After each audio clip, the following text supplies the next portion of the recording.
Hello, everyone. Welcome to Gossip with CD. Man, hi.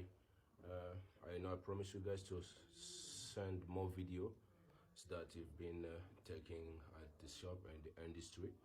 I would like to clear a field to everyone that is complaining and whatever. I know you guys have the right to say whatever you guys can say. I don't know who's sending you, but you must remember one thing. Whatever you say, that you must know that can happen to your brother, sister, or family member one day. That is very necessary for you to know that when you come speaking in necessary stuff without no for 10 rand, 500 rand or something like that. Guys, there's a lot happen, you know, there's very a lot happen, and is just crazy. Everything is crazy. But I'm going to post some few video today so you guys can see. I'm gonna keep posting video. Please, everybody, please, can somebody tell me that this man is safe?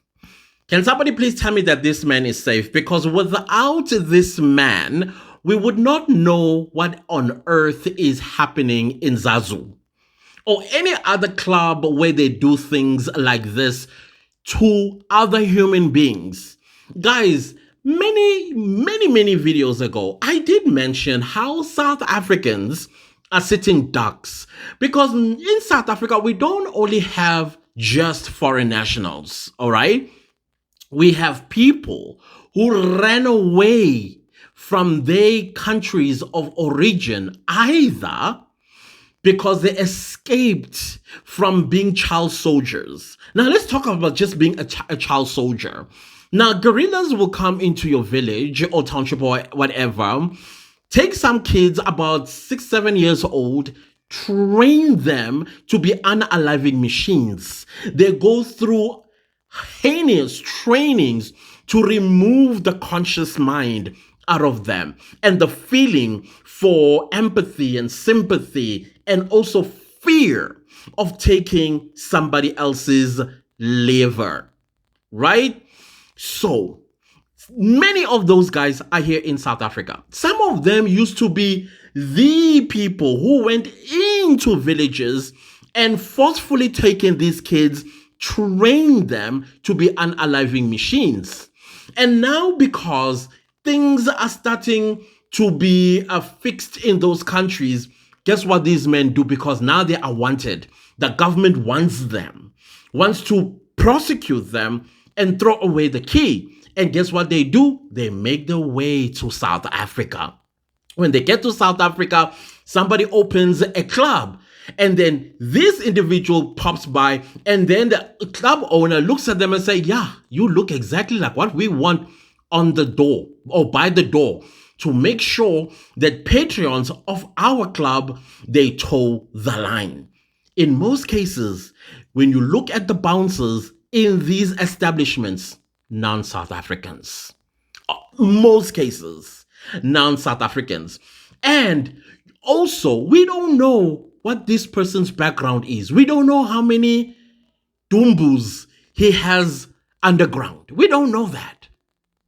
And now when something like this pops up, you get to see these tactics of how they were forcing little boys to become soldiers. They would insert things in them. They would put their heads in buckets of water, basically to suffocate them. They will whip them. They will tie them so tight, like what they did to those young men that we saw on those horrible videos. And the total disregard for humanity, total disregard for human rights, total disregard in J as a human being, because they are trained not to feel for another human being. Now, let's leave these, I believe, former child soldiers. I do believe that. Let's go to the owners. Again, the owners are the same owners of Babel. Remember Babel? The one that got us all up in arms in September, October, or something like that, when they forced that young lady to do things, and at the end of the day, she went home with absolutely 100 rand, and yet she worked how many hours? Yeah, remember, yeah, they're the owners of Zazu. And from what I also understand from this gentleman that I believe should be protected, I don't think he should be protected by the South African police. I don't think so. Because from what he's revealing, and he even threatened that if you want to see faces of the police officers that are in cahoots with the owners of Zazu, he will do that. And I hope he has taken those over 70 videos and put them somewhere or given them to someone that if anything happened to him, they will release or at least schedule them. Schedule them either on TikTok, on whatever, but not YouTube because YouTube is very strict. I don't know. He has to do something so that these people are exposed. And now, of course, the excuse is always going to be the same. Oh, these are old videos. Even if they are old videos, you are committing a crime against another human being. And you are admitting to committing that crime 2-3 years ago. And why the police did not arrest them? Why did not arrest them? Oh, now they're coming up with stories that, oh yeah, this security company no longer. It's lies. It's lies because they want to exonerate themselves. Because right now, these 8 former child soldiers, I still believe they are gone.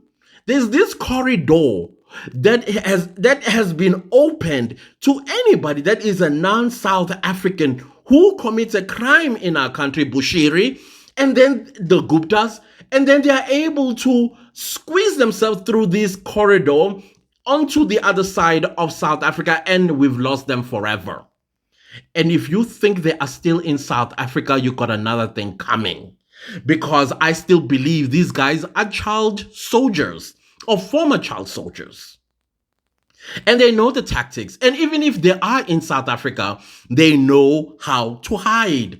And if they are in South Africa and now the police are on their tails, they know how to deal with those police officers.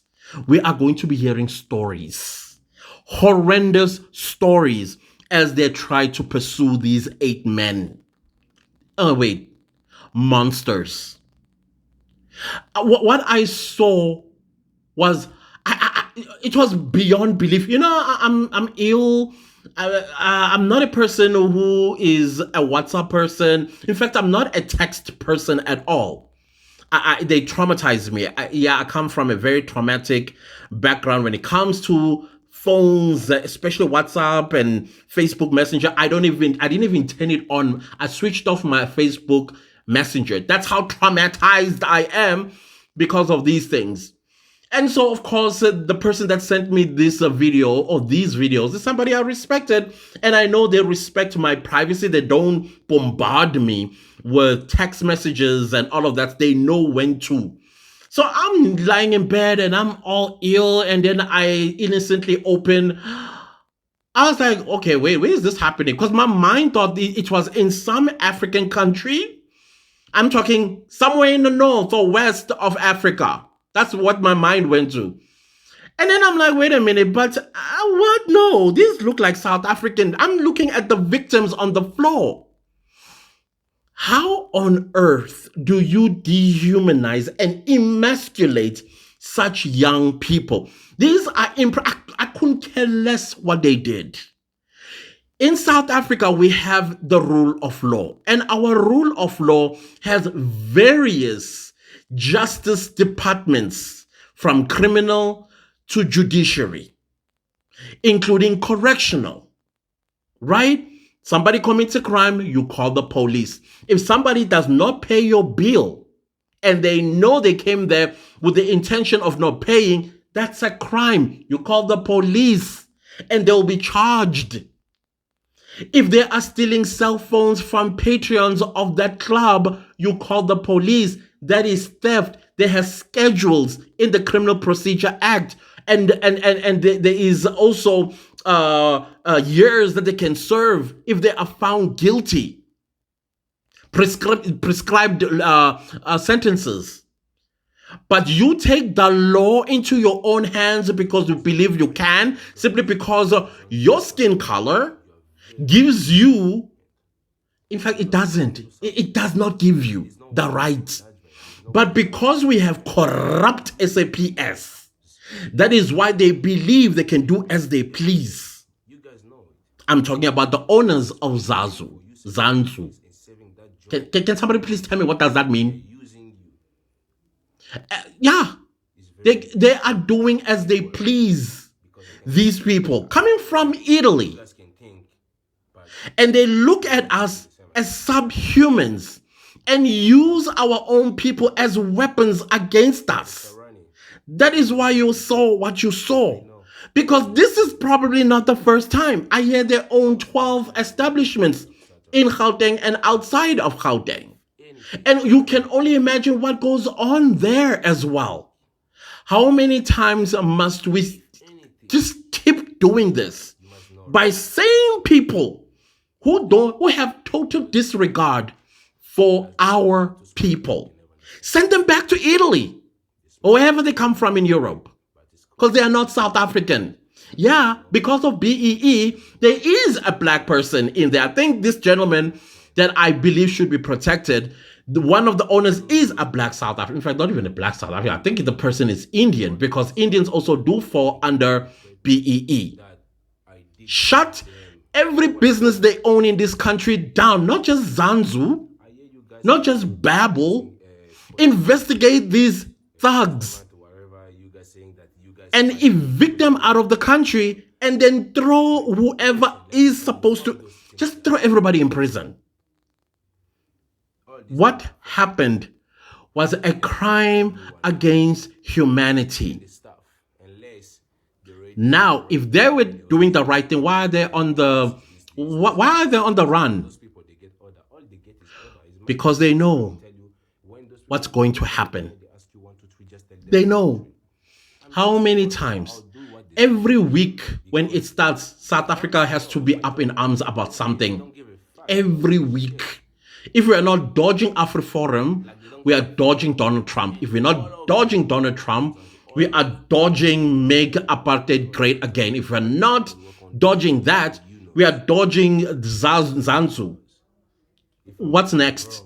What are we going to be dodging next week? When are we going to have peace in this country? There are laws in this country. South Africa is a constitutional democracy with a rule of law. If somebody commits a crime, you call the police. Yes, I know. I know. That is why I am calling for a total overhaul of the police. I saw a comment, which I thought it was actually great description of what's going on in our police stations. And this is not to be rude towards those that actually work hard, because there are members of the South African Police Service that are working real hard. They are earnest. They also do honest work. They do not like it when they are being bribed. Some police officers even said, like, I never saw the damage I was causing. This is somebody I think is already in jail. Until my own children started taking white powder, destroyed my entire family. And he's also in jail because he was in the pockets of some of the green, white, and green people. Yeah, we're also dodging them too. Every week. Zimbabweans as well, who are classist, we're dodging up. We're dodging this other lady as well, saying she's going to make $5,000 per South African she reports to ICE. Sati, you'll be doing the right thing, Moss. Ababuye. Because they are breaking the law in America. But we also know those people are not South Africans, most of them. Because they steal South African people's identity, take South African passports, go to the United States, then they apply for the green card or citizenship. Once they are granted that, they tear off the South African passport, and now they are American citizens. We know that. But my biggest fear is the former child soldiers that are roaming around our country. We interact with them. Some of them are struggling with post-traumatic stress disorder. And we don't know what crimes they've committed against the people of South Africa. And now you hire them in your clubs as bouncers. What do you think is going to happen? These people are triggered by an order. Now, the question is that I'm asking, because this gentleman that I'm saying must be protected, he said probably they've been unalived. Because where are they? What happened to them? Can somebody report what happened to those victims? Are they alive? Are they getting help? From whom? He says, forget it. They're gone, dumped somewhere. And I incline to believe him. I'm believing him. But whatever we do, guys, I know he's not of ours. I'm talking in terms of South Africanness, but he needs to be protected, this man. There's a lot that we need out of him on the stand when the trial begins. Arrest the Zanzou owners. Arrest them. Clearly, they did not learn a lesson in September. They continue to hire people that are not supposed to be working without a work permit. How many times must we scream the same thing? How many times? I know my thoughts are scattered all over the place because I am still livid, angry. And most of all, I am angry at the source of all of this ANC. Y'all let this in. This is the danger you are putting us. The chickens are coming home to roast now. I know it's to roast. They are coming back. And guys, I am angry. Yo, I don't even know how to describe the way I feel. Yo, you have no idea how I feel. Bafethu ngeke ngoba we're still going to hear more. We are still going to hear more from new people perpetuated by the same owners. Anyways, guys, please don't leave this video without liking, sharing, commenting, and subscribing, and I'll see you later. Goodbye.